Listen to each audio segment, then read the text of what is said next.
A trying day today, just trying to get things together. Computer don't want to act right, different things, but where there's a will, there is a way. Anybody that's doing stuff the way you come on live, always be able to come on in more than one place. So, how is everyone doing? It gives you time to get on and give me time to get some things together as well. You know, just want to make sure I have all my stuff together. Let me see who's out here. Oh, I see you. At least I can see some of the things. Yeah, I can see a little bit, so I'm glad of that. So it's been a heck of a time today just trying to get things together. Usually I come on in a different way, but today we have to come on the best way that we can. But nevertheless, God got a word for you. Share this page, tag someone, let somebody know that the Power Surge Ministries is on the air, aka the storehouse, and we got some stuff ready for you to store up and to chew on and to live on for the duration of the week. It's going to bring you through, and we're on part 6 of pruning, of the divine pruning, and that's navigating through transition. So yeah, I'll give you a little bit of time to get everybody. Hi Angie, hi Frederica, hi Wasidra. I can see you guys a little bit, so that's why I said always be good to have it on more than one place.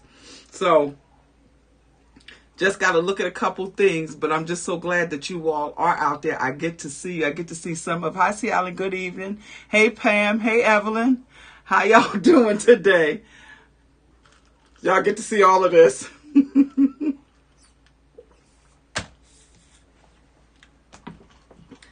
And I'm so upset because I got all my notes, and you know how you get these covers to hold up different things and it doesn't hold up anything like it should. So if you see me looking down a little bit, you know why, because my tablet has fallen and laid out on its own.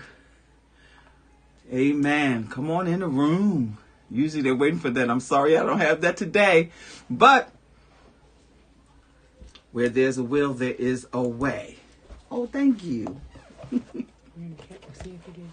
Yeah. That's perfect. I tell you, thank God for help.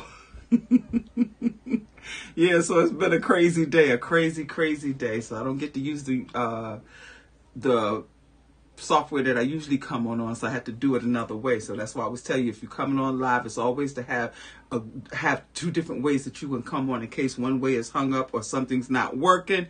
You get to come on in a different way. But I'm not going to hold up any much longer, but we're going to pick up where we left off. Divine pruning, navigating through transition. This is part 6. So this is the fun part. This is the part where we start acting like the person that we want to be, that we want to give out, that we've given ourselves 5 years to become. Oh, I hate this. Oh, Lordy. Yeah. Yeah, so now we have to do that. We have to start acting like the person that we want to become in 5 years right now. Because if we don't, we'll take time, and we'll take all this time waiting to become this. Transition shocks us into that place. Because if we waited on 5 years, like some people say, what do you want to be and where do you want to be in 5 years? And we're waiting in the next 5 years, we're waiting in the next 5 years, we're waiting, and next thing you know, it's like, we're not here. Hey, Elder McElwain, how are you? Amen, welcome. All the Power Surge members, make them feel welcome that come in here, that's on here on the regular. Make those that are new, make them feel welcome. Amen. So if you, like myself, you have a vision of a better you than you are familiar with today. So you have thoughts of self-improvement. You have dreams of future that is better than your present. Be that it is made, it has been a long time getting to the improvements that you need to make. It is common to think that you always have time to initiate improvement.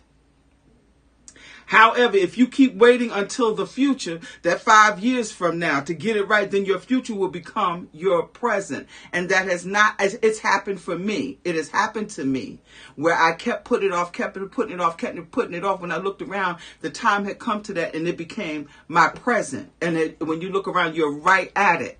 Yeah, and you will remain stagnant and void of growth. And I had to be very careful with that. But I thank God that I serve a God that really, really redeemed the time. And that's what he did. He redeemed the time with my ignorance of, I'm going to wait till I get it right. I'm working on this. I'm improving myself. But yet I gave myself, so I thought, this long time to get it together. And it didn't really happen like that. But transition causes us to get it together. God puts us in transition, allows us to be in transition to get it together. So let's go back and recap what transition does. It breaks into your life and forces you to respond to life's ups and downs and ins and outs. Yup. It shakes you up real quick. It demands that you dust off your creativity. And that's what I had to do. I had to dust off my creativity, my savviness and organization and focus so I could navigate my way through the mazes that I found myself in. All in the name of, I'm giving myself time. Okay, it appeals to your more structured you, your more discerning you. It made me become more structured when transition came because I had to see where I was. I didn't realize that much time had passed. So, okay, how many of us have made plans for 5 years from now? And think about the plans you made 5 years ago. And where are you in that plan of 5 years ago now? So it insists on you staying alert and being deliberate. That's what transition caused us to do. It required us to find the people in our lives that are missing and dismiss the people in our lives who are messy.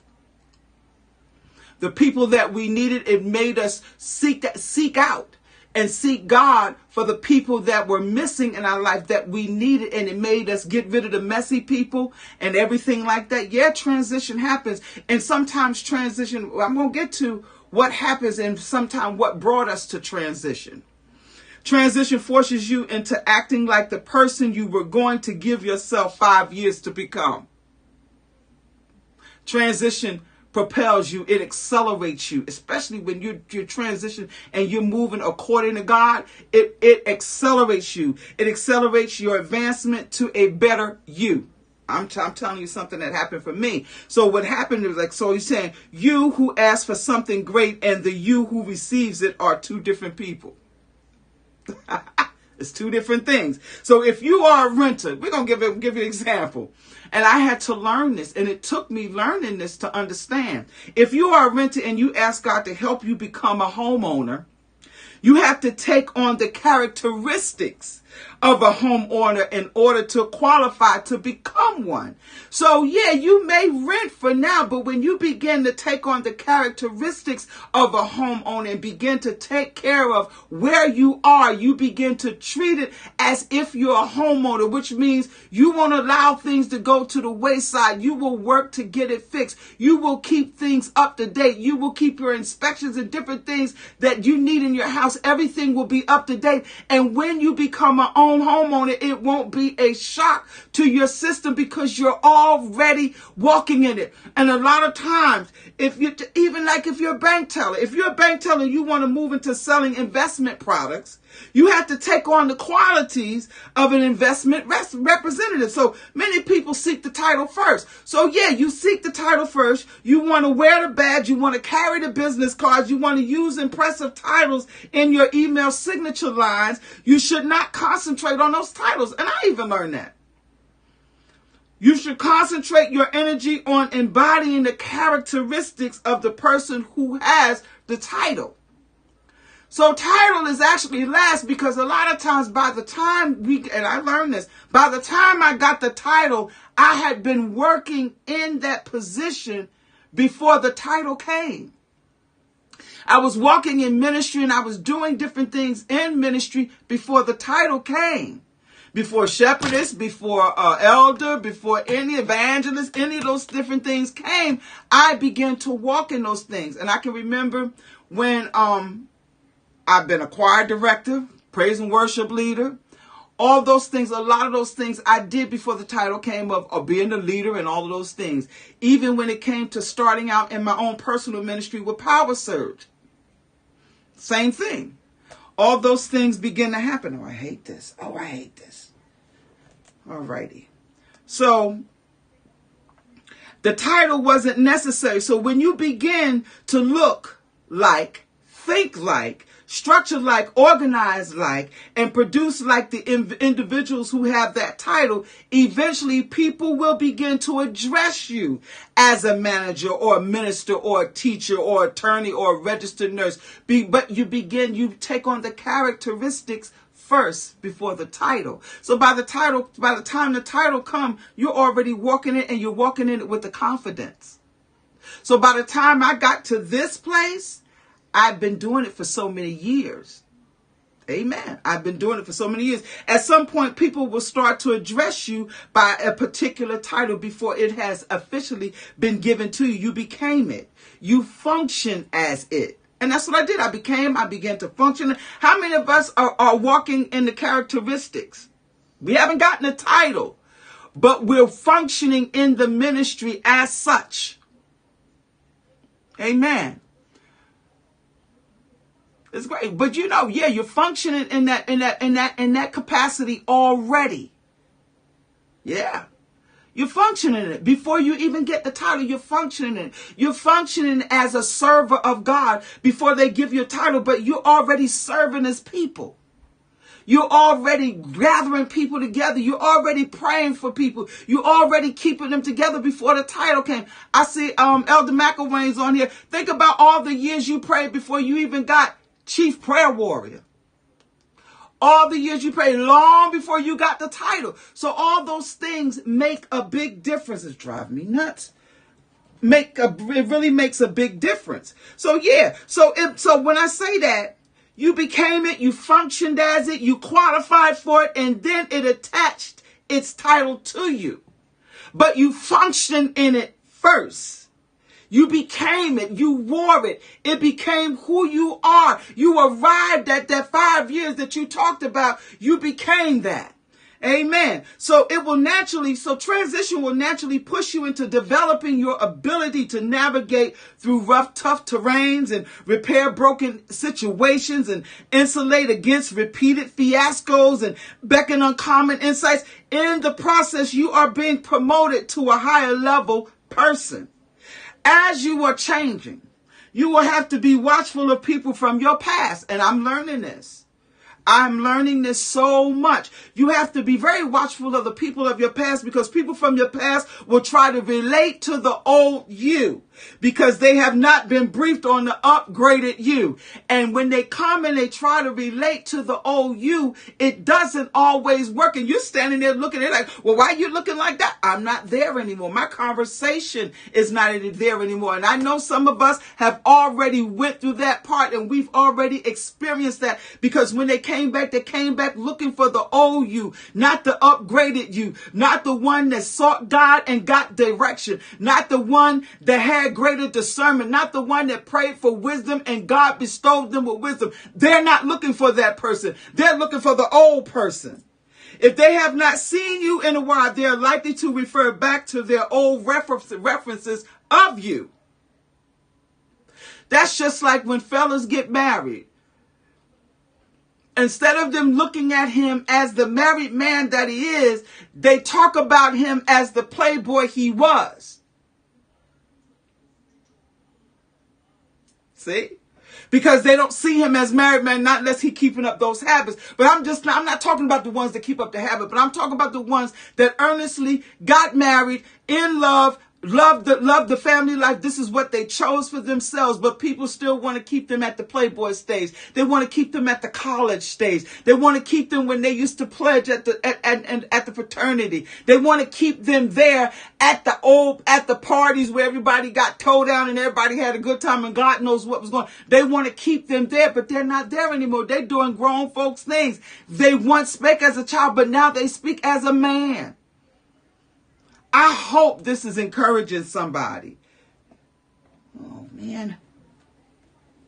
So, yeah, I hope it does. So, here are the things that happen. So, they're not realizing that God has substantially upgraded you.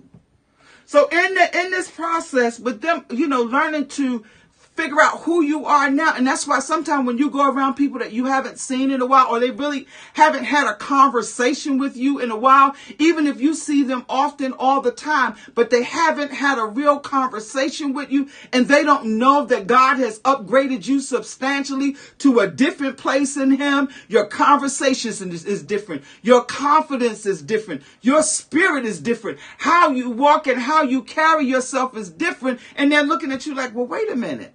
Some will ask you, is something different about you? Yeah, the glory of the Lord is on me. That's what the difference is. So, all right, even you have to understand that you are being upgraded by the minute, by the hour, by the moment, by the week, by the month. When you are in transition and you are cooperating with the metamorphosis process that God is taking us through, you will start developing into a better you. You will start to notice a more discerning you. I did, because I began to really discern different things that were going on, the atmosphere, what was around me. I began to discern the people. I began to discern their spirits. I began to discern even myself, where I sat in the conversations of different things. I began to learn that I became more alert. You're more deliberate. You're more deliberate in what you do and how you do and carry things out. You are more in tune with you. You don't even worry about nobody else. You are so in tune with you. You are more refined. So this is the person they're getting. They're getting the person, the new, refined you. They're getting the new, attuned. You're in tune with everything. They're getting a new alert. You're a new alert person. You are new in your alertness. And you are new in discerning. Your wisdom is different. You are more sharper than you've ever been. So yeah, they're not ready for that. Transition forces you into a season of breaking habits. Yup.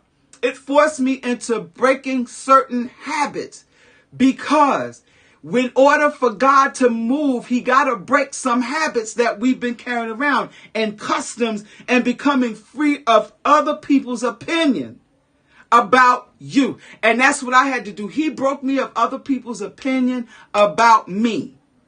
You will eventually become so engrossed in the development process of transition that you may forget to even consider other people's opinion of you. And that's what began to happen to me, because I was so in tune with God, and I was following him, and I was really working on myself and making a concentrated effort to break the bad habits and the customs that I had created and picked up along the way, until I didn't even worry about other people's opinion. Other people's opinion became mute. It became nothing. It came to nothing, because I was not concerned about pleasing them. I became concerned about God being pleased with me. Ooh, that's a good one. That's a good one. That's a good one. I became that. I began to work on myself. So yeah, it does. It made me, as a matter of fact, you will begin to change at the rate where you may need to slow down and become familiar with the new person that you are becoming. And yes, you got to sometimes take time and take inventory as God is transitioning you, because some things he's accelerating you to, because there's a place that you need to be. Amen. Woo. I love that. So yeah, it forces us to become that. So the real issue is not the problem you are facing. The real issue is the new person you are becoming as a result of it. That's the issue, because now we got to get used to who we are. You're getting to know yourself all over again. I love this. Love it. Oh, Lord, I tell you, I'm learning this poo to making me sick. All righty. So here it is. Maybe here it is. I'm going to talk about some triggers, because some of us, this is how and if you may notice some of the triggers. Okay. So you're going to notice some of the triggers of why. Let me go over here a second. I'm really enjoying this. Yeah. You're going to notice some of the triggers. Ooh, yeah.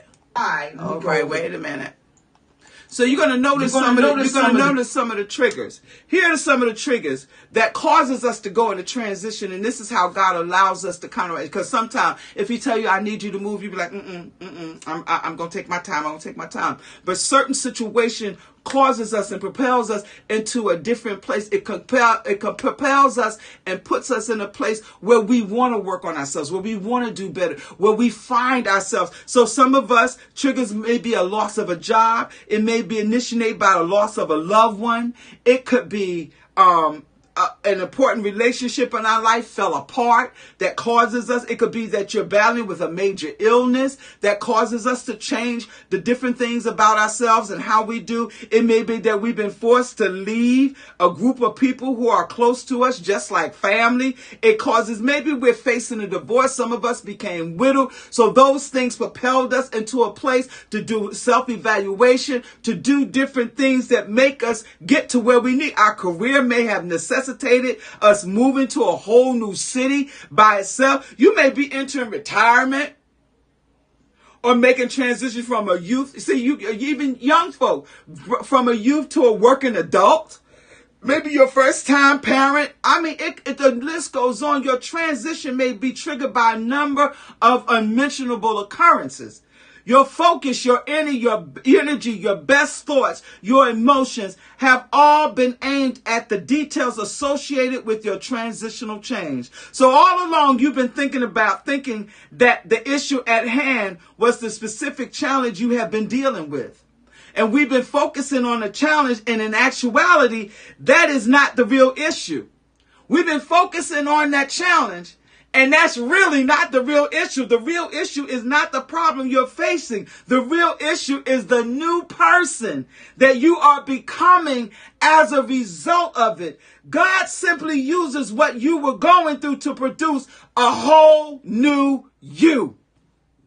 So somebody, I know it's becoming clearer to you that when you're going through different things, why? Because now you're creating a whole new you in God, a whole new you, a whole, opening up your mind, opening up your heart, opening up the creativity that you will be able to function. You'll be able to go into the places that God has called you into, speak to the people that God has called and assigned to you to speak with, to work with, to serve, to be of help to.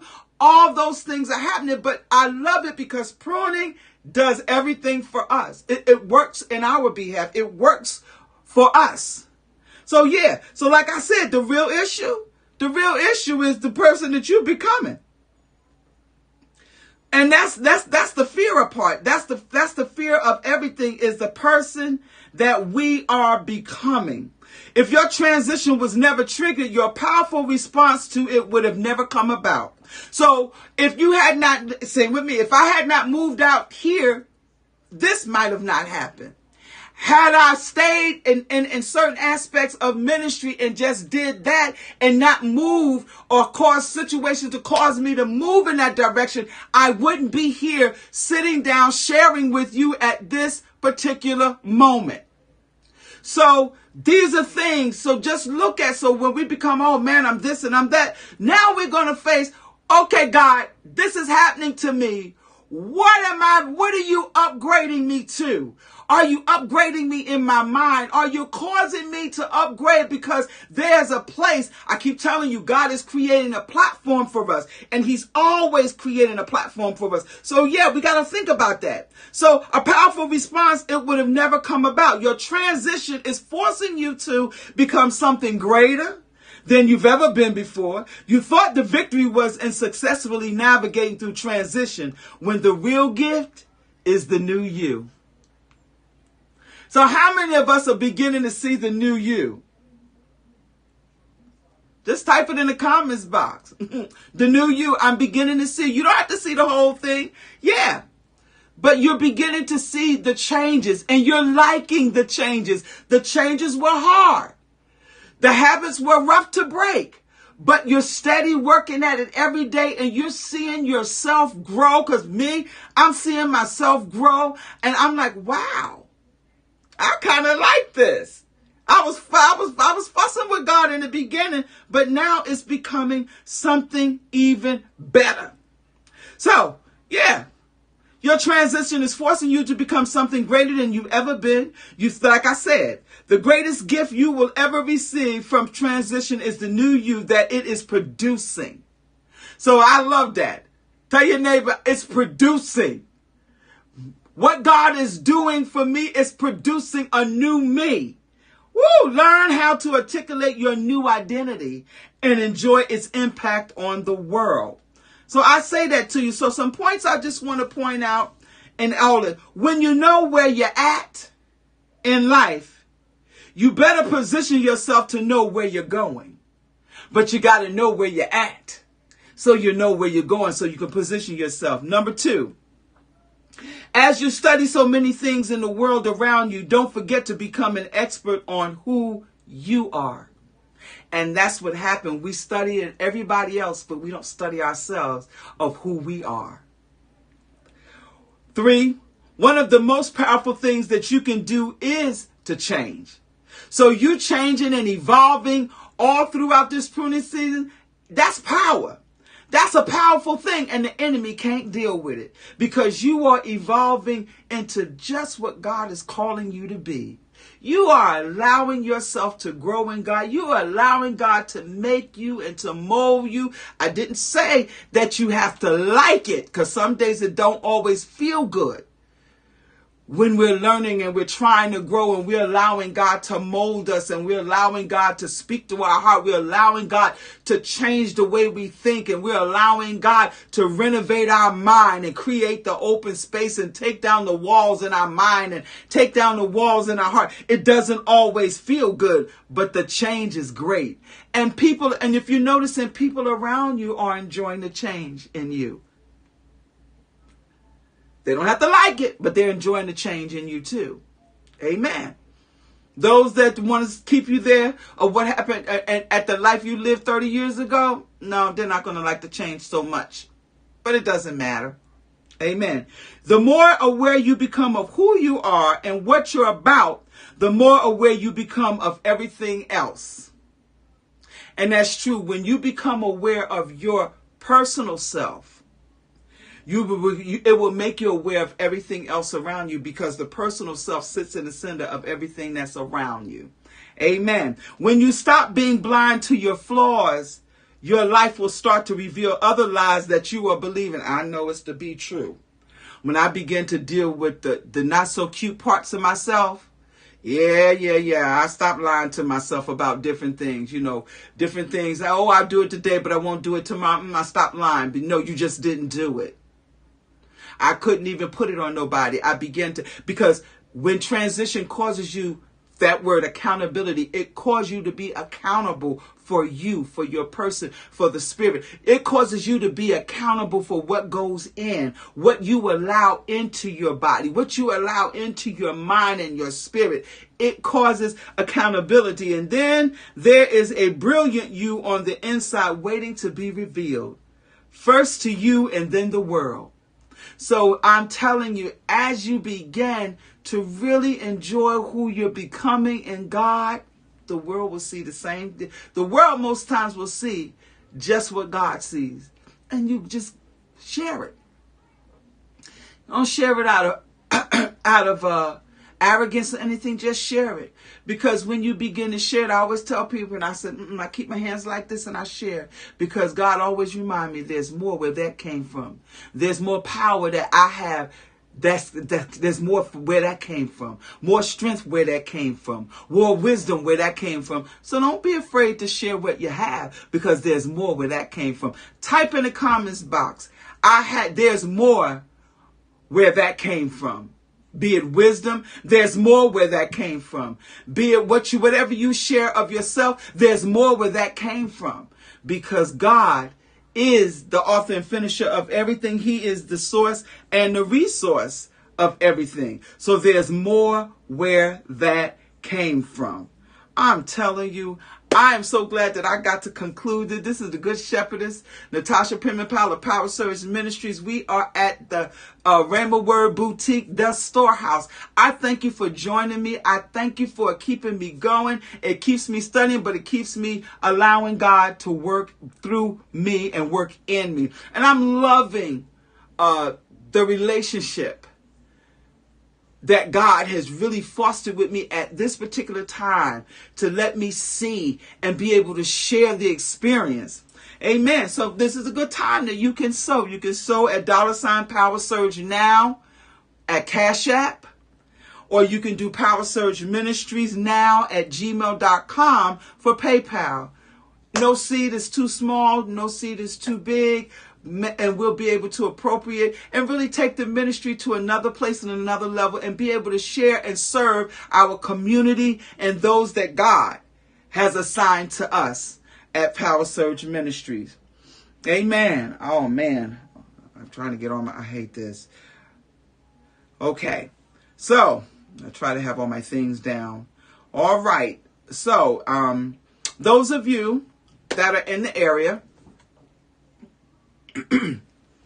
that live in the surrounding areas of Stroudsburg and Broadheadsville and out this way, October 22nd, 2022 at 10 a.m., we will be at the Reaching Out for Jesus Christian Center Annex in Broadheadsville, Pennsylvania, and we will be sponsoring a drug and alcohol commission that will educate us on drugs and alcohol abuse and the organizations that offer help in our communities. And it'll give us, I'm telling you, they got so many new things out here that we have to make, we need to make ourselves aware of, because we still have children, we have loved ones, we have nieces and nephews, we have all those, we have all these, this village around us.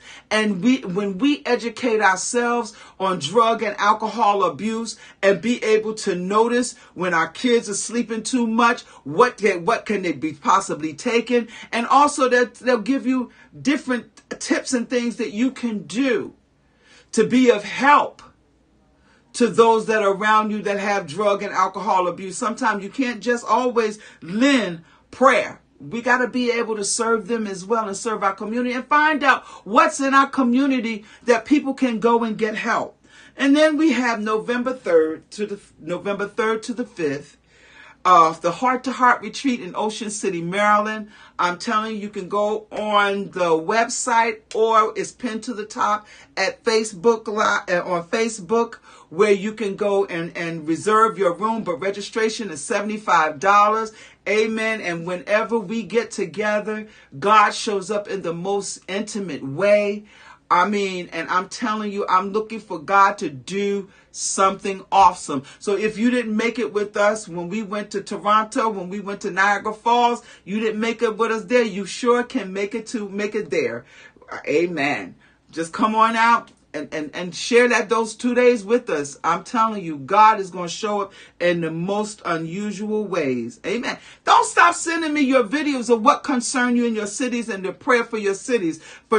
Send me those videos, 2 minutes or less. I'm still ready to post them. I'm going to post them. So don't stop sending them. Just because you sent one, don't mean that you can't send another one, because those things are important. I keep telling you, we're coming to a time that just those things that concern us may hit the floor of the legislation. You never know what your concern can do, what your prayers for those concerns can do. So don't stop sending those videos. Amen.